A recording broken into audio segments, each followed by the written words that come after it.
What is up, guys? We are back here with another Yu-Gi-Oh opening. This time it is the 2024 tin of Dueling Mirror, and this is going to be my pick, at least, for the second best set of 2024, and we're going to talk about why that is during the opening. But I understand this is probably going to be controversial because people didn't really like the set when it first came out. I was actually one of the ones that was hypercritical before it even got released. Once I knew the set size was 400, I was hypercritical of it even before other people were hypercritical about it.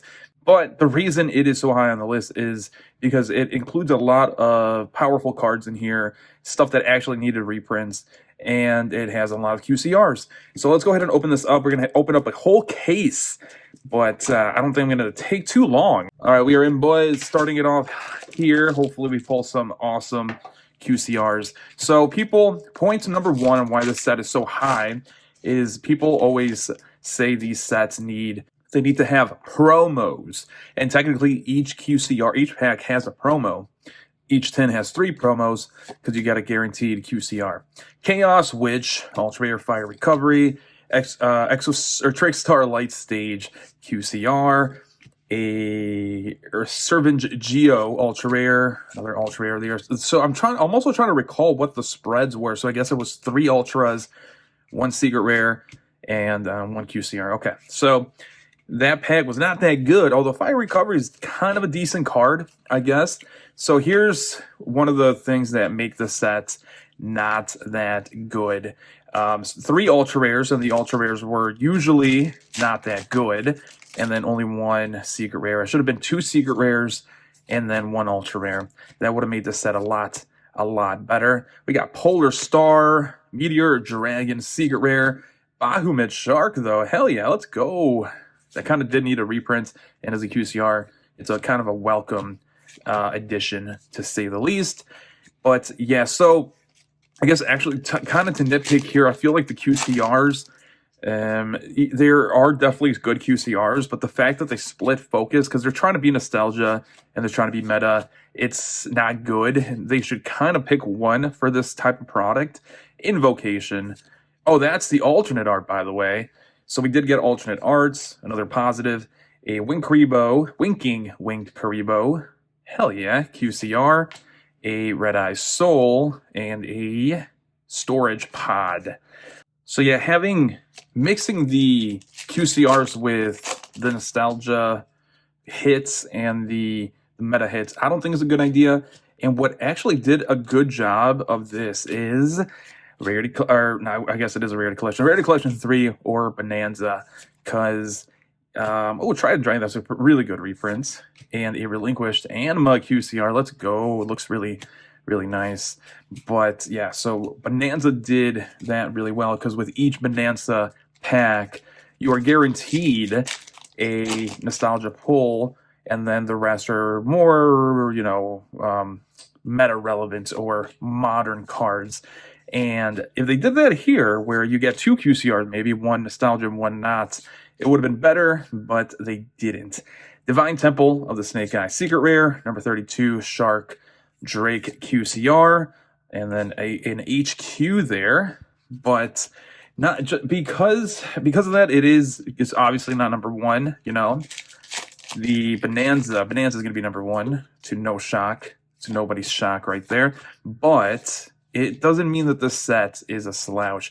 Now, one of the bigger things that suck about this set, so the set size is huge, but with that, I guess it's kind of related to it. There's way too many commons, man.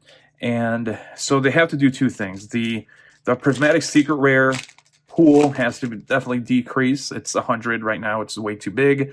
But the commons that we get in here, I'm going through so much cardboard, and it's a pain in the ass because none of these are interesting for the most part. Now, if you look at previous mega packs, tins and stuff like that, there are some commons that do see some value after some time, but not all of them. Definitely not all of them. And I do think a lot of people throw away the commons, and that's not a good thing. You don't want that in your card game. There's just so much jank, and I don't know why people don't don't want that to stop. I've heard some people actually defending Konami and saying, ooh, honest, QCR, and saying that having these jank-ass comments is good because eventually some of them become playable, or someone finds a way to make them strong. And I don't think that's the way to do it, because it's just a lazy way of doing product where you just you're expected that it's like 50 plus of them are going to be failures. It's not good, especially when you have almost over 20,000 cards in your game.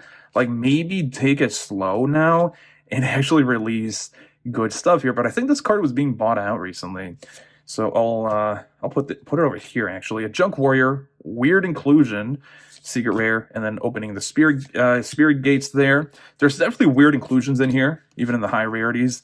I know this was a reprint in Maze of Memories or Millennia as an alternate art, but that's not even the alternate art. So like, why include it in here? Really weird. Land flipping. We got Groundkeeper, Ground Zeno, that ain't bad. Light and Darkness Dragon, QCR. All right. I don't know we've been pulling anything too great, though. There's usually... So there's a handful of secret rares, maybe about 10, that have value and have maintained value, have actually even gone up in value since release, and we haven't really pulled any of those. Duelist Genesis, Lulu Walleth. I don't think this card is it either, in the left arm of the Forbidden One. Holy. All right. But yeah, I mean, for all the faults, and I'm sure I can think of more faults the set in particular has, it is still one of the better sets of 2024 because you get so much value. Thea, we also got new cards. Thea, I think there's maybe 3 new cards. Thea's one of them. And that's cool, I guess. I think the TCG department is really bad at making cards, though. There's definitely some hits, but they maybe should slow it down. So we've definitely been talking a lot of shit about the set.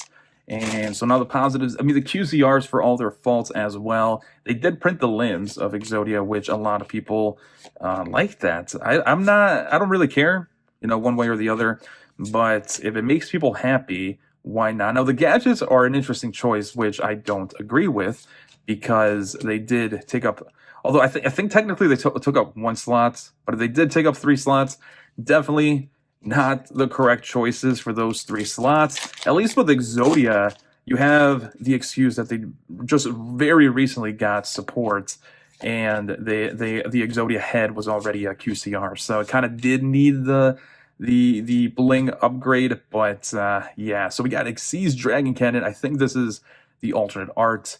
That's cool. I get also kind of weird inclusion. I know they're getting new support, but during the release of the set, it did not have that support.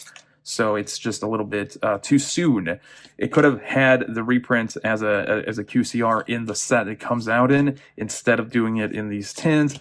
Again, mixing meta with non-meta stuff, but this is definitely meta. Superstar Slayer is slaying. Typhoon Sky Crisis is about a $20 card. It was originally like 10 to 15 bucks, oscillating between that.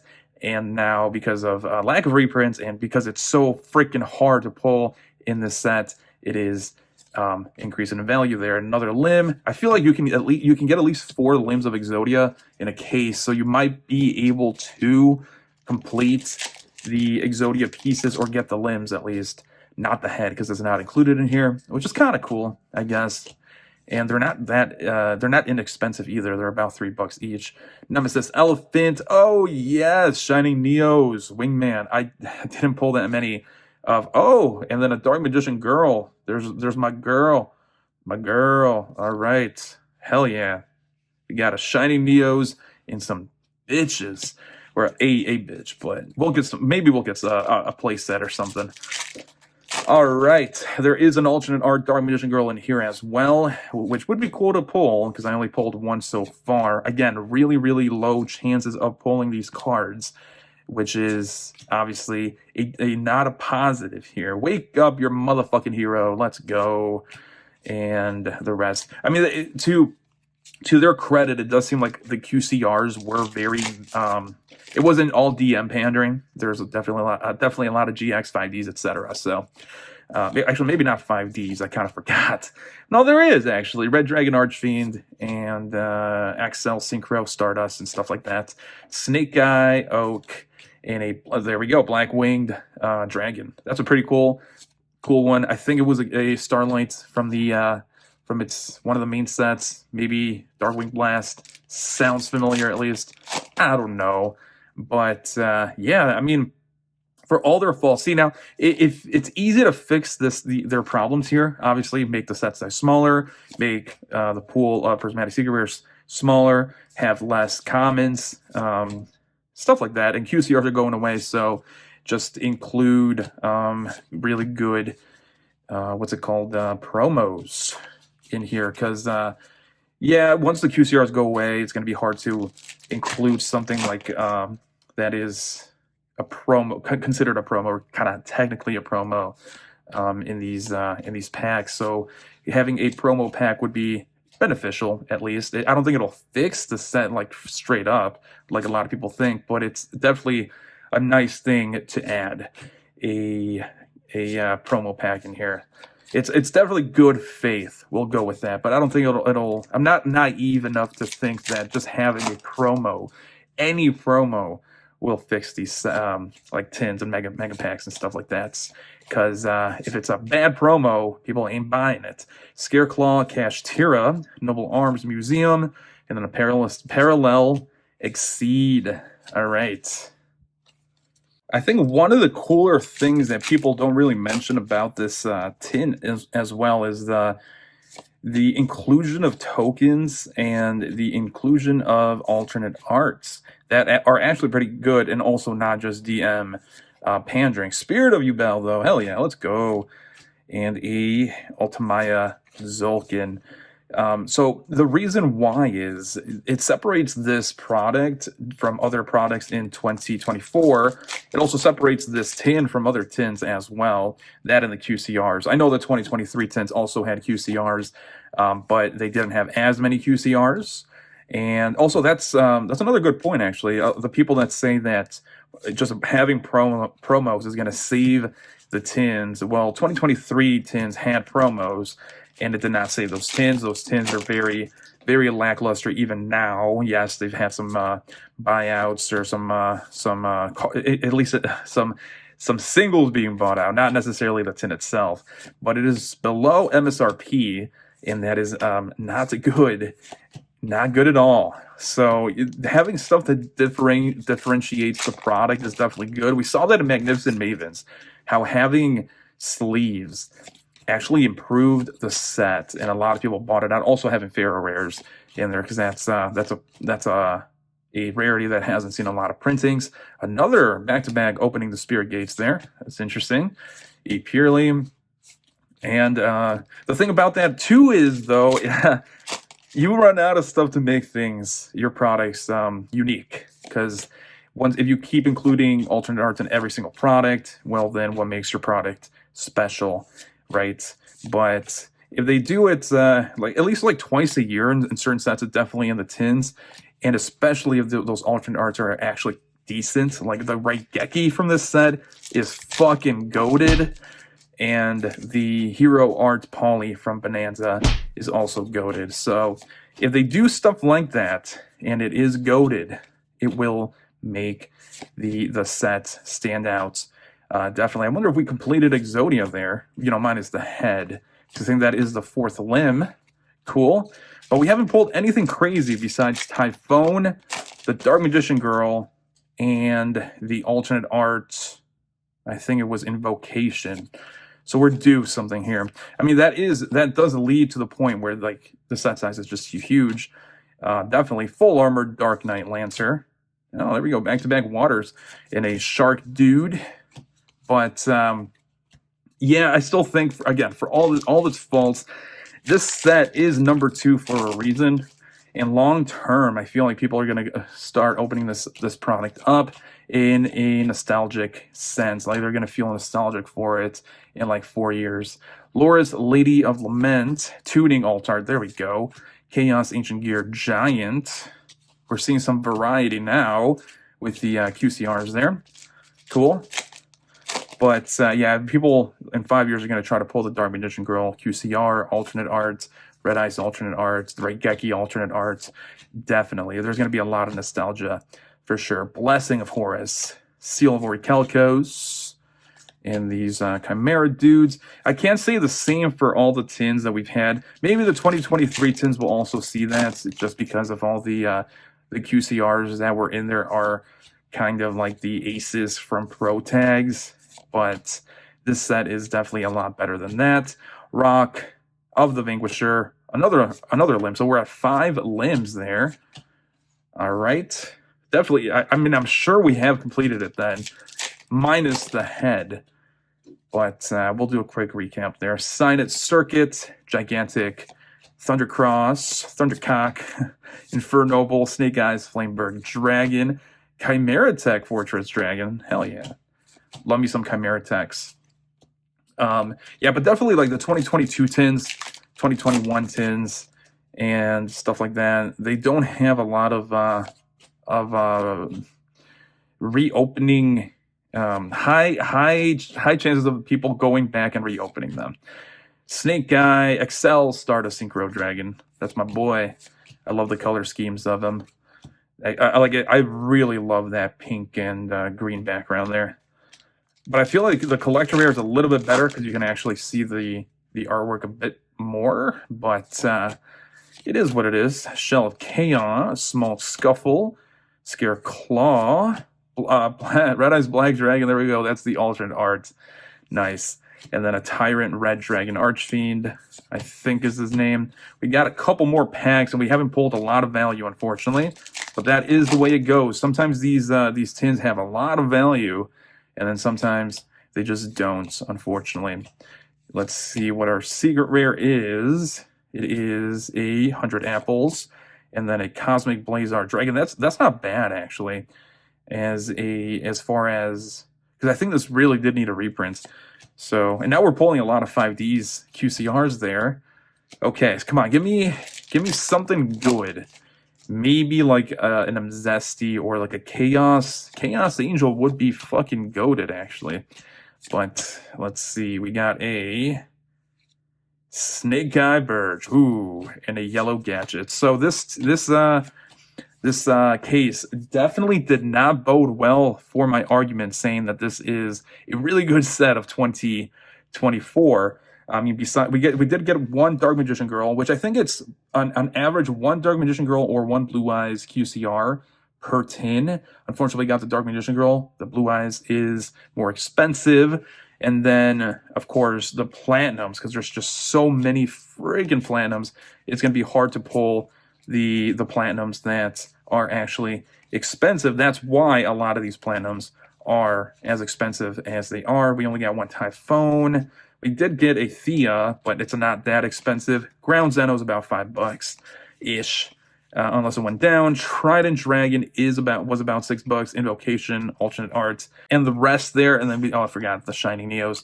My boy, dude, that's a really good inclusion. Although they kind of double dipped. That's a bad thing, I guess. They double dipped and they put more cards from Power of the Elements, unfortunately. And they also didn't make this a QCR. That's terrible. But so Yellow Gadget, Cosmic Blazar, Tyrant Red Dragon, Excel Stardust, Chimera Tech, Left Leg.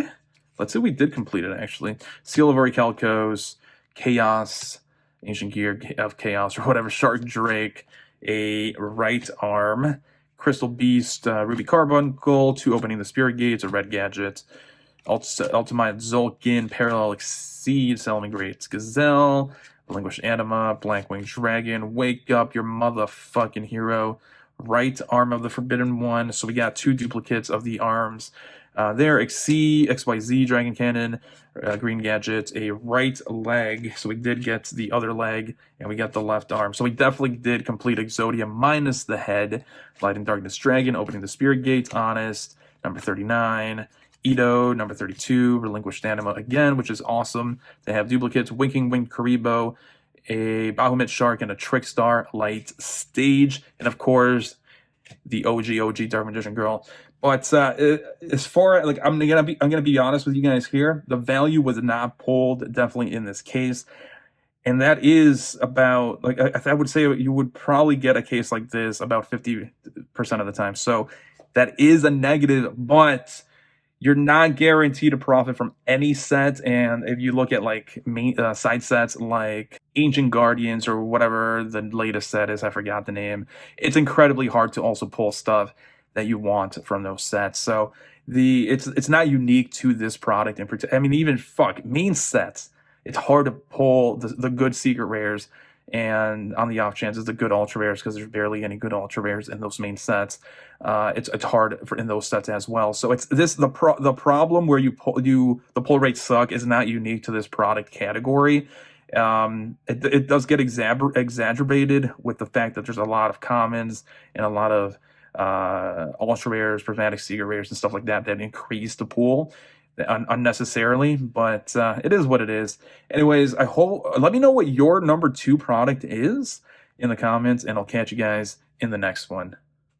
Big thank you to the channel members Eric Moreno and Burn My Dread. You guys rock.